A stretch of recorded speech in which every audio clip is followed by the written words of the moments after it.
I've spent most of my adult life being a very strong supporter, an outspoken supporter of the death penalty. I was a prosecutor back in the mid-1980s. In fact, I was the DA in the 7th largest city in the United States, the district attorney, and which is an elected position. And I prosecuted capital murder cases. And every case that I prosecuted when I was DA in San Antonio, Texas, resulted not only in a conviction but also an execution.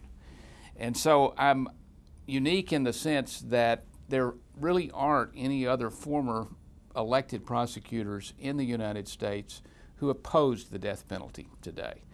And based on my personal experience with the criminal justice system, I'm an outspoken opponent of the death penalty today. And at a personal level, part of the reason why I find myself as committed as I am to the abolition of the death penalty is that back in 2005, one of the cases that I prosecuted was questioned. Serious questions were raised by the Houston Chronicle, one of our major newspapers, about whether Reuben Cantu, who was prosecuted and executed, whether he might well have been innocent. Reuben Cantu received what anyone in America would consider to be a perfect trial. He had a fine defense lawyer. The prosecution was responsible.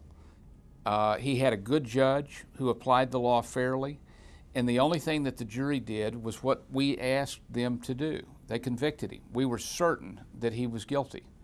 And so because we were certain that he was guilty and questions have been raised in that case, I wonder late at night about the other cases. There's nothing that's quite as haunting to a prosecutor who takes his responsibilities seriously and who tries to do a good job than the possibility of convicting someone who is innocent. And so I'm haunted by the possibility that there may have been others. My experience with the Reuben Cantu case is a classic example. The only people that were involved in the prosecution of that case were good, dedicated, hardworking people who were doing their best to get it right. And we may well have gotten it right, but we don't know that today because of the fact that our star witness, 20 years later, recanted his testimony and has raised very serious questions. Now, if he's telling the truth today, if in fact Reuben Cantu did not commit the murder, as he claims today, then what that means is that this group of dedicated people simply didn't get it right. And the bottom line for me in death penalty cases is that unless we can ensure that the innocent will be protected, which is what our system promises, which we can't do today in death penalty cases, that we have to scrap that part of our system.